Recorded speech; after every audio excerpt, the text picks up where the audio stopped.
দেখুন, ঘটনাটাতে এত দুইবাদ মানে পরিবর্তন, মানে প্রতি ঘন্টায় ঘন্টায় পরিবর্তন হয়েছে। আমরা ঠিক এইগুলির জন্য প্রস্তুত ছিলাম না। আমরা প্রথমে দেখলাম ছাত্ররা কোটা বিরোধী একটা আন্দোলন শুরু করেছে। মুক্তিযোদ্ধারা 30% কোটা পেত এবং অন্যান্য মহিলারা 10%, এবং পার্বত্য চট্টগ্রাম মানে 3টে পার্বত্য ডিস্ট্রিক্ট সেখানের কোটা ছিল। আরো অনগ্রসর জাতির জন্য কোটা ছিল। এই সবগুলো মিলিয়েই কোটা সিস্টেমটা চালু ছিল এবং তার এগেনস্টে ছাত্ররা আন্দোলন করছিল। প্রথম একবার আন্দোলন করেছিল, মাননীয় প্রধানমন্ত্রী আন্দোলনের ছাত্র থেকে ডেকে বললো যে কোটা সিস্টেম আমি বাতিল করে দিলাম। পরে একজন 2-3 জন মুক্তিযোদ্ধার সন্তানেরা তার উপর এইটার জন্য আপিল করে কোর্টে, সেই আপিলে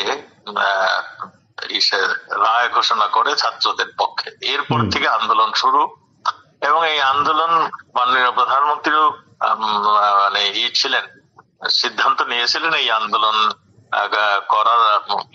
করার সময় এগুলি তিনিও কোটা সিস্টেমটি তুলে দিবেন। কিন্তু এই সময় আমাদের জন্য ফেভার করেনি।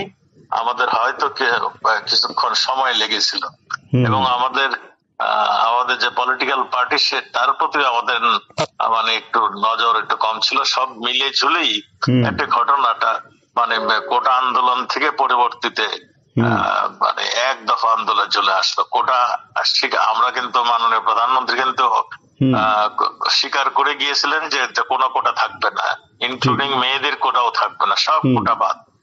তারপরেও তারা কিন্তু থামেনি, তারা চলে আসছিল সরকার পতন আন্দোলন। সরকার পতন আন্দোলনের জন্য জামাত ইসলাম একটা ডেডিকেটেড ছিল। তারা দীর্ঘদিন, আপনারা জানেন, পাকিস্তান যখন বিরুদ্ধে আমরা যখন যুদ্ধ করি তখনও এই জামাত ইসলাম আলবদর বাহিনী, রাজাকার বাহিনী তৈরি করে পাকিস্তানি বাহিনীকে মানে করেছিল, মানে মদত করেছিল। ঠিক, জি। তারাই এখন আমরা দেখলাম তা মানে যারা নাকি আমাদের স্বাধীনতা বিরোধী ছিল, স্বাধীনতার বিপক্ষে ছিল, তারা শুধু জাতীয় এবং আন্তর্জাতিক ভাবে যারা বিরোধী ছিল তারাই দেখলাম তাদেরকে ডেকে নিয়ে আবার একটা মোর্চা করে, একটা ষড়যন্ত্র করে, এবং ডক্টর এই নোবেল লরিয়েট ইউনুসকে সামনে এনে দাঁড়া করিয়ে দিল। এরপরে যে ঘটনাগুলি আপনারা সবাই দেখেছেন, পুলিশ তাদের জীবন রক্ষার্থে, তারা তাদের থানার অস্ত্র রক্ষার্থে, আমাদের জেলখানা তাদের বন্দীদের রক্ষার্থে তারা বাধ্য হয়ে মানে তাদের সেলফ ডিফেন্স কিংবা তাদের অস্ত্র রক্ষার্থে তারা মানে শেষ পর্যন্ত যেটা ইউজ করতে হয় সেটা করেছে। এতে ক্ষয়ক্ষতি হয়েছে, এতে কিছু রক্ত ঝরেছে, এবং যেই সমস্ত রক্ত ঝরেছে এটা সবগুলোই এই হয় থানা লোড করতে গিয়েছে কিংবা এমন কিছু কর্মকাণ্ড করছিল তখন জানমালের নিজেকে রক্ষা করতে পুলিশ গুলি করতে বাধ্য হয়েছিল। ঘটনাটা ঠিক এরকমই হয়েছিল। এখন এগুলিকে নানা কৌশলে এগুলিকে সাজিয়ে মানে মাননীয় প্রধানমন্ত্রীর নামে, এবং আমি যেহেতু আমি হোম মিনিস্টার ছিলাম, আমার নামে এবং পুলিশের যিনি প্রধান তার নামে এই মানে ঘটনাগুলো কিন্তু শুধু পুলিশ একা করেনি। কারফিউ যখন দেওয়া হয় তখন বিজিবিও ছিল, আর্মিও ছিল, এবং আনসার বাহিনীও ছিল। কাজেই শুধু পুলিশের উপরে যদি বলা হয় তাহলে এই জিনিসটাও মনে হয় ঠিক হবে না। আমি যেটা বলতে চাই, এটা সম্পূর্ণ সেলফ ডিফেন্স, সম্পদ রক্ষার্থে এবং জানমালের রক্ষার্থে পুলিশ বাধ্য হয়ে শেষ অস্ত্রটি ইউজ করেছে। এখানে কেউ নির্দেশ দিতে হয় না, পুলিশের আইনেই এটা তাদেরকে সেই ক্ষমতা দিয়ে দেওয়া হয়েছে যে তারা সেলফ ডিফেন্স, সম্পদ রক্ষার্থে তারা ফায়ার ওপেন করতে পারবে। শেষ অস্ত্রটাই হলো তাদের এটা। এখানে সেই জন্যই কিছু ক্ষয়ক্ষতি হয়েছে। এইখানে যতগুলো মানুষ হত হয়েছে কিংবা হত্যা হয়েছেন, এর মধ্যে শুধু যে বিদ্রোহ যারা করেছেন তারাই নয়, ছাত্র সংখ্যা তো যথেষ্টই কম, অন্যান্য যারা ছিল তারা এই এই সংখ্যায় জড়িত হয়েছে, এবং এখানে ছাত্রলীগের ছেলেরাও মানে হত হয়েছেন, এখানে আওয়ামী লীগের ছেলেরাও হত হয়েছেন, তা সব মিলিয়ে পুলিশ হত হয়েছেন। পুলিশের সংখ্যাটা কিন্তু এখনো সঠিকভাবে আনয়ন করে নাই। এক জায়গায় ধরেন সিরাজগঞ্জের এক জায়গায় 13 পুলিশকে মানে পিটিয়ে হত্যা করেছেন, যাত্রাবাড়িতে পুড়িয়ে হত্যা করেছেন, বিভিন্ন জায়গায় পুলিশ হত্যা করে আবার ফ্লাইওভারে ঝুলিয়ে রেখেছেন লাশ। এই দৃশ্যগুলিও দেখেছেন। কাজেই আর যত পুলিশের অস্ত্র শস্ত্র লুট করে নিয়ে গেছেন, এখন অস্ত্রগুলি তাদের হাতেই রয়েছে। এই সবগুলি মিলে ঝুলেই এই ঘটনা ঘটেছে। এখন কিভাবে আওয়ামী লীগকে দমন করতে হবে, কিভাবে মাননীয় প্রধানমন্ত্রীকে জব্দ করতে হবে, সেই জন্যই এই সমস্ত মামলা অত্যন্ত কৌশলে এই মামলাগুলোকে মানে করছেন, এবং সেইভাবে ইনকোয়ারি রিপোর্ট গুলি আসছেন। সেখানে আমাদের উকিলকেও যেতে দেওয়া হয় না, আমাদের কেউ ওখানে যেতে দেওয়া হয় না। একটা প্রশ্ন আমি করছি, মানে এতগুলি মানুষ, প্রায় 450-500, মানে যে যদি মূল ফিগারটাকেই ধরি, মানে এত মানুষকে পুলিশ হত্যা করলো, তাহলে পুলিশের কি বা সরকারের তরফে কোনো নির্দেশ? আপনি তো স্বরাষ্ট্রমন্ত্রী ছিলেন, মানে আপনি কোনো নির্দেশ দেননি? আপনি বলছেন আমাদের কোনো নির্দেশ দেওয়ার তো প্রয়োজন হয় না।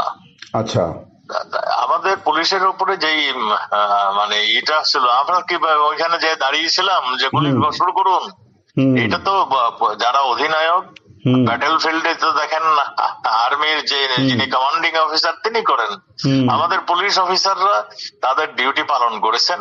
তারা প্রথমে হুইসেল বাজিয়েছেন, তারপর ব্যারিকেড দিয়েছেন, তারপরে মানে গ্যাস মেরেছেন, জল কামান দিয়েছে, তারপরে যখন মানে তাদের উপরে যখন গুলি শুরু করেছে, মানে আগুন ধরিয়ে দিচ্ছে, তখন তারা লাস্ট স্টেজে এটা করেছে। আজকে অভিযোগ, আর এই 400-500 কথা বলেন, এখানে পুলিশ এইখানে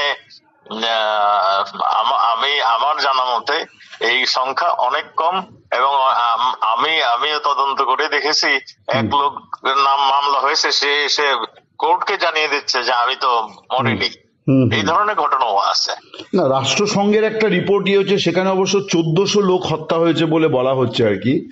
সেখানে এইগুলির যদি আপনারা তদন্ত করেন, 1400 লোকের নাম ঠিকানা করেন, তাহলে দেখবেন 3 বছর আগে মারা গেছে তারও নাম এখানে রয়েছে। এই সবগুলি হিসাব নিকাশ করার একটা মনে হয় সময় আসছে। কয়জন পুলিশ, কয়জন ছাত্রলীগের মানে আওয়ামী লীগের লোক, কয়জন মানে অন্য দলের লোক মারা গিয়েছে, কিংবা কয়জন ছাত্র মারা গিয়েছে, এই সবগুলির বোধহয় হিসাবের একটা সময় আসছে। আমার এই 1400-1500, আমি তো এক রিপোর্টে দেখছি 3100 পুলিশ আহত হয়েছে। এই সবগুলো নিয়েই একটা বিভ্রান্তিকর পরিস্থিতি সৃষ্টি হয়েছে। তো কাজেই এই সবগুলো নিয়ে একটা কমিশন বসানো উচিত আমি মনে করি। আপনি বলছেন যে একটা বিচার বিভাগীয় কমিশন, যেমন শেখ হাসিনা কমিশন গঠন করেও দিয়েছিলেন, যেটা কন্টিনিউ হয়নি পরবর্তী সময়তে। আপনি বলছেন যে এই সরকারি যদি তাহলে তারা যদি মনে করে, তাহলে নিরপেক্ষতা বজায় রাখার জন্য একটা কমিশন গঠন করা উচিত। অবশ্যই আমি তাই তো মনে করি, কারণ পুলিশ বলছে 3100 পুলিশ মারা গেছে, একটা বিদেশি সংবাদপত্রে আমি সেটা দেখেছি। আবার পুলিশ কেউ বলতেছে 500, কেউ বলতেছে 1000, কেউ বলতেছে আবার সরকারি ভাবে বলতেছে আরো কম। আর আমাদের আওয়ামী লীগের নেতা কর্মী যারা মারা গেছে তাদের সংখ্যাও প্রায় 400-500 কম নয়। তারপরে তাদের বাড়িঘর লুণ্ঠন, তাদের ব্যবসা বাণিজ্য পুড়িয়ে দেওয়া, এই সবগুলো তো ক্রাইমের অন্তর্ভুক্ত। আপনারা দেখেছেন 5 তারিখের পরে যে সমস্ত ক্রাইম হয়েছে তাকে ইন্ডিমিনিটি দিয়ে দেওয়া হয়েছে। এই সবগুলি একটা এই কৌশল ছিল, যেটা নাকি মাননীয় প্রধান উপদেষ্টা তিনি পরিষ্কার করে বলেছেন এটা মেটিকুলাস একটা ডিজাইন ছিল, সেই ডিজাইনটাই বাস্তবায়ন করেছেন। এবং আমরা এখন তাই দেখছি, সেই ডিজাইনই একের পর এক আমাদের স্বাধীনতার উপরে আসছে, আমাদের জনগণের স্বার্থের উপরে আসছে, আমাদের দেশের স্বার্থের উপরে আসছে। সেইগুলো আমরা দেখছি এবং আপনারাও দেখছেন। একটা জিনিস বলি, মানে এত বড় একটা ঘটনা ঘটে গেল, হয়তো আচমকাই ঘটলো। আপনি স্বরাষ্ট্রমন্ত্রী ছিলেন, স্বরাষ্ট্র দপ্তরের অনেকগুলি এজেন্সি কাজ করে স্বরাষ্ট্র দপ্তরকে ইনপুট দেওয়ার জন্য। কোনো জায়গা থেকে আপনারা এটা জানতে পারলেন না, তো এটা কি গাফিলতি, নাকি এটাও একটা ষড়যন্ত্র ছিল যে আপনাদের? প্রথম কথা আমি বলে দিই, এনএসআই যেটা ন্যাশনাল সিকিউরিটি হুম হুম ইন্টেলিজেন্স যেটা, হুম হুম সেটা মাননীয় প্রধানমন্ত্রীকে রিপোর্ট করেন। হুম এটা আমাকে রিপোর্ট করেন না। হুম ওনার 7 দিন পরে পরে তারা একটা আমাকে সামারি দেন। হুম হুম সেকেন্ড থিং হলো ডিজিএফআই। হুম ডিজিএফআই সেটাও মাননীয় প্রধানমন্ত্রী এবং প্রধান সেনাপতিকে রিপোর্ট করেন, এবং আমাকে 7 দিন পরে পরে ইম্পর্টেন্ট কিছু হলে আমাকে 7 দিন কিংবা 15 দিন পরে পরে আমাকে এটা রিপোর্ট করে। আমাদের যেটা পুলিশের সেটা এসডি, সেটাও মাননীয় প্রধানমন্ত্রীকে যে রিপোর্ট করতেন, আমাকেও একটা রিপোর্টের কপি পাঠাতেন। আমরা এইগুলি সবগুলি লক্ষ্য করেছি।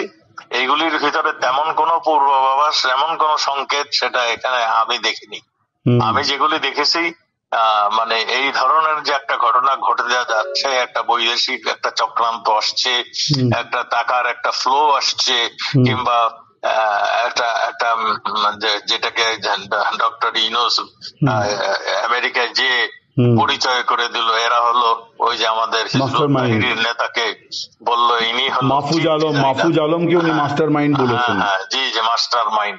এই সবগুলো আমরা আমাদের গোয়েন্দা বাহিনী, আমি এখানে বলবো তারা ফেল করেছে, নতুবা তারাও ষড়যন্ত্রের শিকারের মধ্যে ছিল। আচ্ছা, মানে এইটা আপনি নিশ্চিত করে বলতে চান না যে তারা ষড়যন্ত্রকারী? আপনি বলছেন যে তারা করেছে অথবা ষড়যন্ত্রকারী। আচ্ছা, তো এমনি যেহেতু আপনি স্বরাষ্ট্রমন্ত্রী ছিলেন, আপনি কি কোনোভাবে এই পরিস্থিতির কোনো দায় নিচ্ছেন, কোনো মরাল দায় আপনি নিচ্ছেন? যেহেতু আপনি স্বরাষ্ট্রমন্ত্রী ছিলেন এবং পুলিশের বিরুদ্ধে হত্যার অভিযোগ উঠেছে, তো আজকে আপনার বিরুদ্ধেও মানে রিপোর্ট পেশ হলো এবং সম্ভবত নতুন করে গ্রেপ্তারি পরোয়ানাও জারি হবে। সবকিছুই হবে, এরা সবকিছুই চেষ্টা করবে।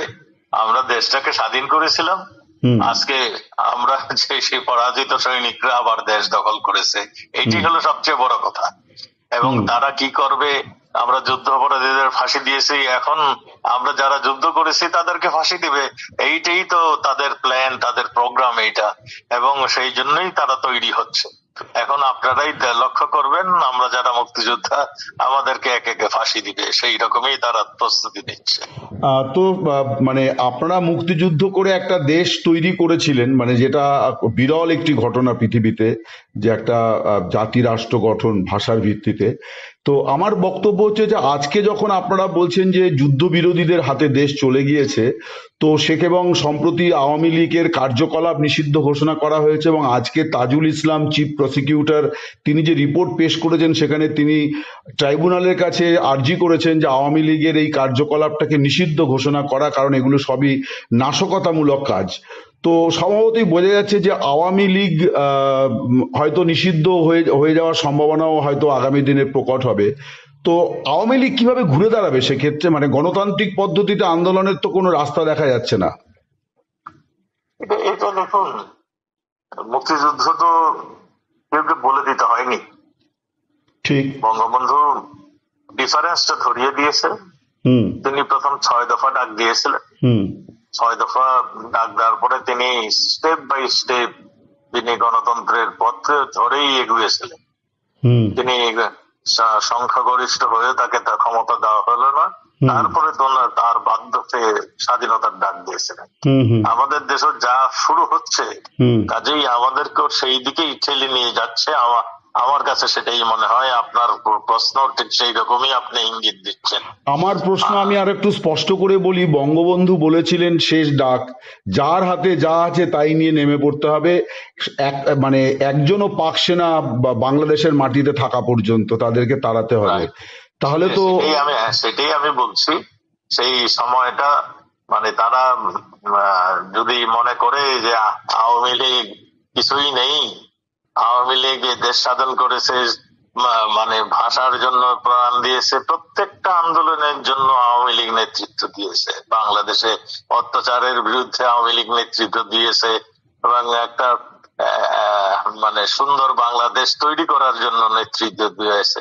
কাজেই আওয়ামী লীগ বসে থাকবে এই কথা যদি চিন্তা করে কেউ, তাহলে তারা বোকার স্বর্গে বসবাস করেন। আওয়ামী লীগ অবশ্যই এখন যে ট্রমাটাইজড হয়ে গিয়েছে, আমাদের সিম্পল কর্মী তার বিরুদ্ধে মামলা, আমাদের ক্যাপাসিটি ছিল 80,000 এই যে প্রিজনে, হুম বন্দি ধরার এখন আছে 1,26,000। হুম আমার মধ্যে মনে হয় কিছু দিনের মধ্যে এটা 2 লাখে পরিণত হবে। হুম কাজেই এই এই যে যা ধরছে, কোনো জামিন দিচ্ছে না। হুম মানে কোর্টে গেলে আমাদের উকিল সাহেবদেরকে বেজ্জতি করে কোর্টের থেকে পাঠিয়ে দিচ্ছে। হুম হুম যারা মুক্তি পাচ্ছে জেলখানার গেইটে তাদের ধরে পিটানো হচ্ছে। হুম এই যে এইটা তো আর বেশি দিন চলতে পারে না। ধৈর্যের একটা সীমা আছে, সেই সীমা রেখাটা মনে হয় এরা অতিক্রম করছে। কাজেই আপনি যেগুলি বলছেন, আমরা বঙ্গবন্ধুর সৈনিক, বঙ্গবন্ধু দেশকে স্বাধীন করে গেছে, এ দেশের মানুষ এখনো ভুলে নাই। কাজেই আমি মনে করি এ দেশের মানুষ ঘুরে দাঁড়াবে। আর না কিন্তু এই সব অত্যাচার মানে আপনি যা বলছেন পরিস্থিতি যে জায়গায় গেছে এবং আপনি যা কমিটমেন্টের কথা বলছেন, তাতে তো আরেকটা মানে অস্ত্র হাতে গেরিলা যুদ্ধের দিকে এগোচ্ছে।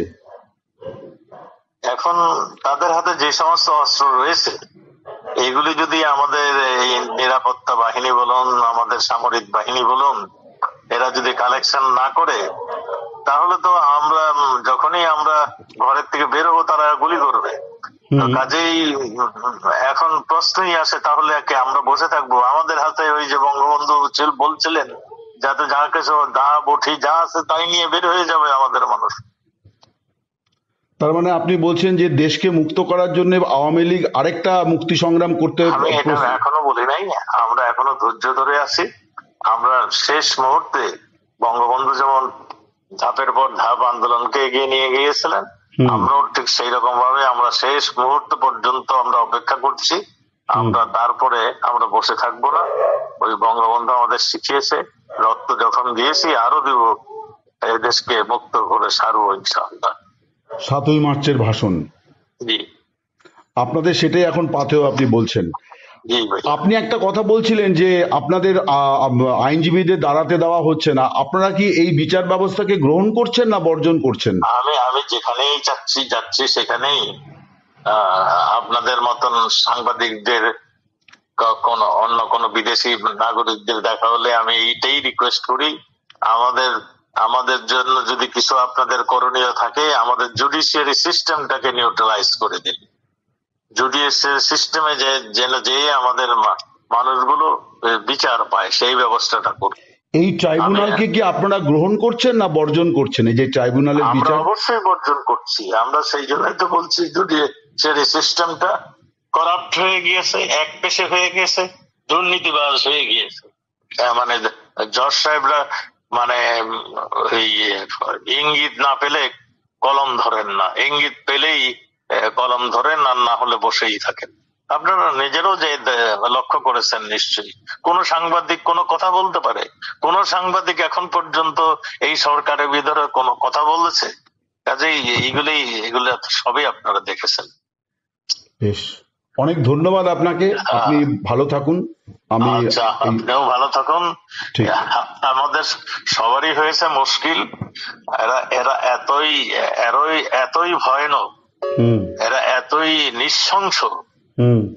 এই ধরেন আমাদের এই যে আমি ইন্টারভিউ দিলাম, দেখেন আমার বন্ধু বান্ধব পরিচিত আত্মীয় স্বজনের বিরুদ্ধে এইটার জন্য তারা আবার নতুন করে ষড়যন্ত্র শুরু করবে। যাই হোক, হ্যাঁ সেটা হয়তো হবে, কারণ বেশ কিছু ঘটনায় সেটা দেখাও গেছে। তো দেখা যাক, জেলখানা উপচে পড়লে হয়তো জেলের প্রাচীর ভেঙে গিয়ে আবার বন্দীরা মুক্ত হয়ে যেতে পারেন, সেটাও হতে পারে। হ্যাঁ, আরেকটা মজার খবর আমি আপনাকে বলি। আমি শুনতেছি সুব্রত বাইন একটা নাম করা টেরোরিস্ট ছিল। মোল্লা মাসুদ একটা নাম করা টেরোরিস্ট ছিল। আমরা তাদেরকে ধরেছি এবং ভারত সরকার সুব্রত বাইনকে ধরেছিল। এই সুব্রত বাইন কে ওই যে আমাদের সঙ্গে বন্দি বিনিময়ের চুক্তি ছিল ভারতের, তারা আমাদেরকে দিয়ে দিয়েছিল। সুব্রত বাইন জেলখানায় ছিল, মোল্লা মাসুদ জেলখানায় ছিল। এইখানে গিয়াসউদ্দিন আল মামুন, তারেক জিয়ার যিনি বন্ধু, তিনি যখন জেলখানা থেকে বের হয়ে গেলেন, তখন এদেরকে কাজে লাগিয়েছিলেন। এদের জন্য সৈন্য সামন্ত যারা ছিল তাদেরকে কাজে লাগিয়েছিলেন তিনি, এবং ওয়াদা করেছিলেন তিনি বের হওয়ার সময় এদেরকে নিয়ে যাবেন। কোন ক্ষমতা বলে, কোন আইনের বদলতে তিনি এই সবগুলিকে নিয়ে বের হয়ে চলে গিয়েছিলেন, সেটা শুধু এই দুইজনের নাম বললাম, তারপরে আরো অনেকে আছে, আপনারা সবাই জানেন, ঢাকার বড় বড় টেরোরিস্ট, টেরর, সবগুলো বের হয়েছে, এবং তারা সব বিএনপির মানে দলীয় কার্যক্রমে তারা হচ্ছে। দুজনকে অ্যারেস্টও করা হলো রিসেন্টলি, সুব্রত বাইনকে অ্যারেস্টও করা হলো। সুব্রত বাইন নাকি আমাদের বিরুদ্ধে কথা বলছে, অথচ আমাদের সঙ্গে তার কোনো, আমরাই তাকে অ্যারেস্ট করে ভরে রেখেছিলাম, মূল্য ইসে তাকে ছুটিয়ে নিয়ে আসছে তাদের কাজ করানোর জন্য। তাদেরই কাজ করতো, এখন নাকি বলছে আমরা নাকি তাদেরকে ব্যয় করেছি। কত ধরনের আজগবি কথা, কত ধরনের মানে অবাস্তব কথা শুনবেন। মানে আমি একটা জিনিস বলি, তারেক জিয়ার নাম যেহেতু এলো, আপনি দীর্ঘদিন স্বরাষ্ট্রমন্ত্রী ছিলেন, তারেক জিয়া কেন দেশে ফেরেন না? আপনার কাছে কি খবর, মানে কি কারণে ওনার ভয়ে বা ওনার কারণটা কি? আমি এ সমস্ত কারণ জানি না। আমার সঙ্গে বিরোধী দলের সবারই আমার একটা সুসম্পর্ক ছিল, আমি সবার সঙ্গে কথা বলতাম, সবাই মানে যাতে ভালোভাবে থাকে তার ব্যবস্থা করতাম।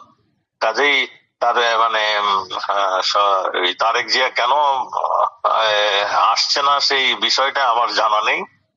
আর আমি সব বিরোধী দলের নেতাদের সঙ্গে আমার রিলেশন ভালোই ছিল, আমি কোনোদিন কারো মানে ন্যায্য কথা আমি অগ্রাহ্য করি নাই। আপনি শুরুতে একটা কথা বলছিলেন যে একটু রাজনীতিতে সম্ভবত আপনাদের বিলম্ব হয়েছিল, মানে আপনি কি এটাই বলতে চাইছিলেন যে তখন একটু পলিটিক্যাল প্রসেস ডিসিশন নিতে বিলম্ব হয়েছিল, সেটাই আমি বলতে চাচ্ছি। আচ্ছা, তো সেই প্রক্রিয়ার মধ্যে কি আপনি ছিলেন না অন্য কারো দায়িত্ব ছিল এই ডিসিশনটা নেওয়ার ক্ষেত্রে? এগুলি তো, আমি তো সেন্ট্রাল কমিটির নেতা নই, এরা সেন্ট্রাল কমিটির নেতা যারা ছিলেন, মাননীয় প্রধানমন্ত্রী ছিলেন, তারা ডিসিশনটা তারা আসতো, ইমপ্লিমেন্ট আমরা করতাম। কি ধরনের সিদ্ধান্ত হলে ভালো হতো আপনার মনে হয় যে তখন? আমাদের এগুলো অনেক লম্বা কথা, আমার মনে হয় আপনার 2 মিনিটের কথা বলছেন, 15-16 মিনিট হয়ে গেছে। এইটা কি একটা, আমি আর অন্য নেতাদেরও কয়েকজনের বক্তব্য এসছে, তারা বলছিলেন যে ছাত্রদের সঙ্গে বোধহয় একটা ডায়ালগ করলে ভালো হতো মাননীয় প্রধানমন্ত্রীর। ডায়ালগের জন্য চেষ্টা হয়েছিল, ছাত্রলীগের সঙ্গে, ছাত্রদের সঙ্গে তার ডায়ালগ মাননীয় প্রধানমন্ত্রী 3 মন্ত্রীকে দায়িত্ব দিয়েছিলেন, ওই যে নফেল শিক্ষামন্ত্রী, তথ্যমন্ত্রী আরাফাত এবং আইনমন্ত্রী আনিসুল হক। তারা তাদেরকে কনভিন্স করতে ফেল করেছেন। আমি কয়েকবারই জিজ্ঞাসা করছি কি হয়েছে, বলছে আমরা তো পারছি না, আমাদের কথা শুনছে না। আমি বললাম যে শুনছে না, দাবি দেওয়া কি সেইগুলি বলে দেন, সব মানবো, তারপরে শুনবে না কেন? বলে শুনছে না, তারা এক দফায় চলে যাচ্ছে। এইটাই আমি যতটুকু জানি। এটা মাননীয় প্রধানমন্ত্রী চেষ্টা করেছিলেন, তিনিও নিজেও ডাক দিয়েছিলেন, সেই ডাকও আসেনি, এবং এই 3 জন মন্ত্রী তারা 4-5 দিন কথা বলছেন, কিন্তু কাজ হয়নি। এই 3 জনকে দৌত্য করতে দেওয়া, দায়িত্ব দেওয়াটার মধ্যে কি কোনো ভুল ছিল মনে হয়, যে আরো কি কম্পিটেন্ট লোক ছিলেন? এটা মাননীয় প্রধানমন্ত্রীর বিচক্ষণ একজন নেত্রী, তিনি ভালো বুঝেন, সেই জন্যই তিনি কাকে দিয়ে কি হবে সেটুকু উনি জানতেন, সেই জন্যই উনি দিয়েছিলেন। বেশ।